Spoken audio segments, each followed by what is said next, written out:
என்று சொன்னார்கள். அப்படியும் கூட அவர்களாலே எடுக்க முடியவில்லை என்பதாலே தான் கைபேசியை தா என்று கேட்டு வாங்கி சென்றிருக்கிறார்கள்.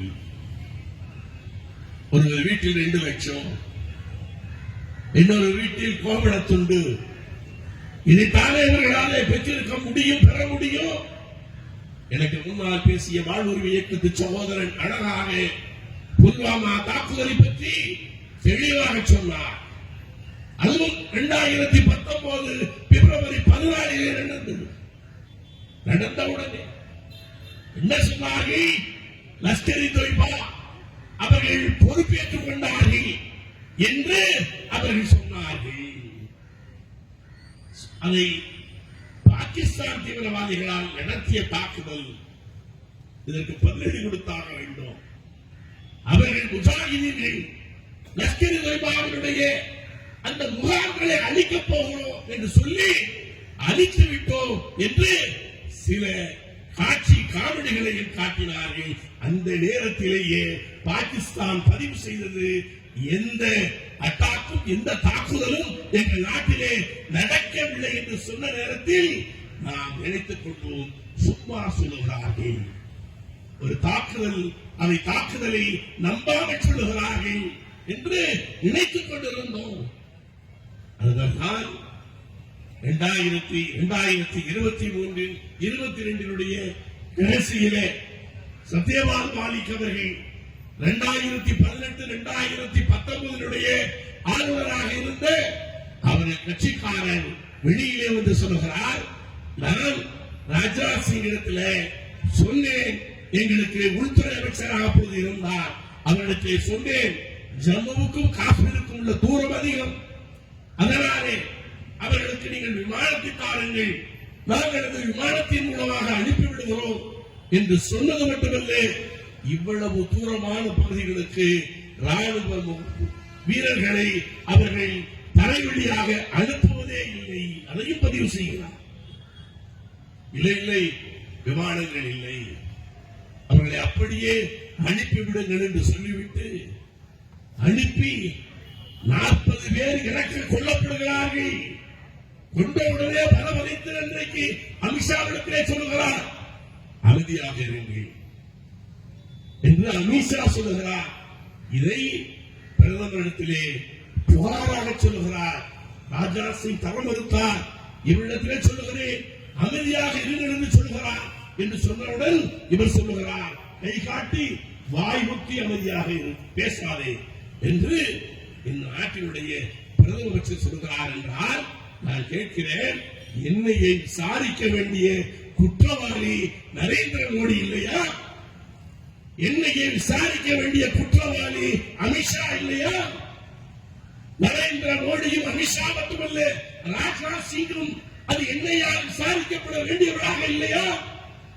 இந்த நாட்டில் சட்டத்தின் ஆட்சி இல்லை. இந்த நாட்டில் சட்டத்தின் ஆட்சி இல்லை. 1991 இந்திய பாராளுமன்றத்திலே ஒரு சட்டத்தை இயற்றுகிறார்கள். 1947 எதெல்லாம் வழிபாட்டு தலங்களாக இருந்தனவோ அந்த வழிபாட்டு தலங்கள் அத்தனையும் தொடர வேண்டும்.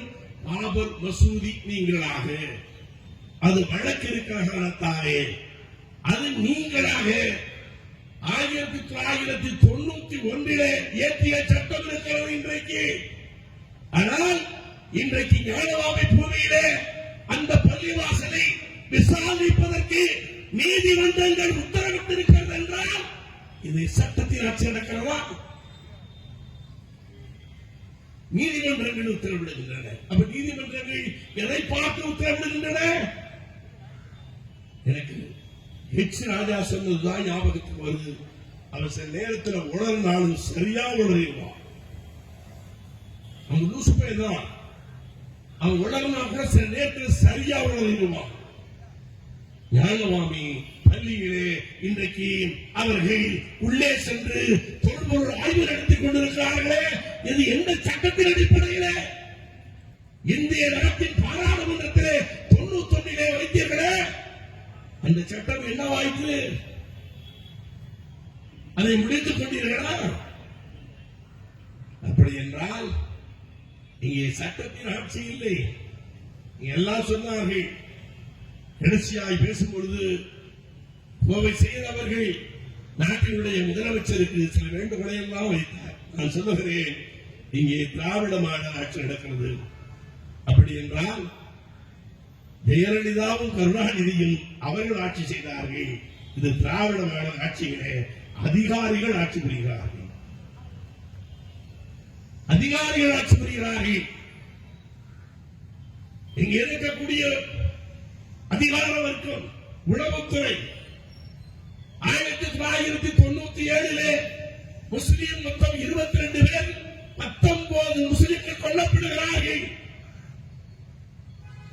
அப்படி கொல்லப்படுவதற்காக குரல் கொடுக்க வேண்டிய நேரத்தில் சிறு தப்பாக 1998 குண்டுவெடிப்பு நடக்கிறது.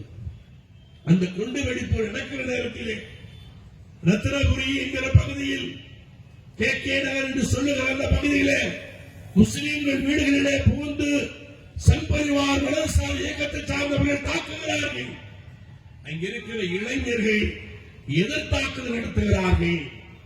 எதிர்த்தாக்குதல் நடத்திய அந்த முஸ்லிம் 40க்கு மேற்பட்டவர்களை காவல் நிலையத்துக்கு அழைத்து வருகிறார்கள்.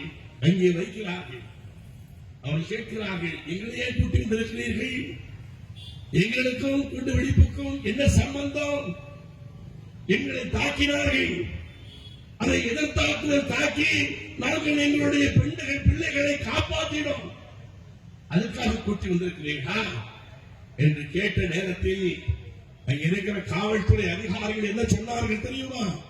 இல்லை இல்லை, உங்களை பாதுகாக்கத்தான் நாங்கள் கூட்டு வந்திருக்கிறோம் என்று அவர்கள் சொன்னார்கள். அதற்கு பிறகு அவர்கள் சிறையிலே இருந்தார்கள். கோவை குண்டுவெடிப்பு வழக்கிலே அன்றைக்கு நான் தமிழ்நாடு முஸ்லிம் இயக்க கழகத்தினுடைய பொதுச்செயலாளர் அந்த காலத்தாலே அதனுடைய தலைமை நிர்வாகிகள் 4 பேர் விசாரிக்கப்பட்டோம். கோவையிலே அழைத்து தொடர்ந்து 3 நாட்கள் விசாரித்தார்கள். அப்படி விசாரிக்கிற நேரத்திலே அன்றைக்கு எஸ்பியாக இருந்த ராமலிங்கனிடத்திலே கேட்டேன், அந்த KK நகரில் இருக்கக்கூடிய 40 பேர் கைது செய்து வைத்திருக்கிறீர்களே, அவர்கள் குற்றவாளிகளா என்று கேட்கும் பொழுது இல்லை இல்லை, அவர்கள் குற்றமற்றவர்கள், நாங்கள் இந்த வழக்கினுடைய முடிவிலே அவர்களை எடுத்து விடுவோம் என்கிற உத்தரவாதத்தை அன்றைக்கு தாமர கண்ணன் என்கிற அந்த எஸ்பி ADGP-ஆய் இன்றைக்கு ரிட்டையர்ட் ஆயிருக்கிறார், அவரிடத்திலே வாக்குறுதி கொடுத்தார். என்ன நடந்தது?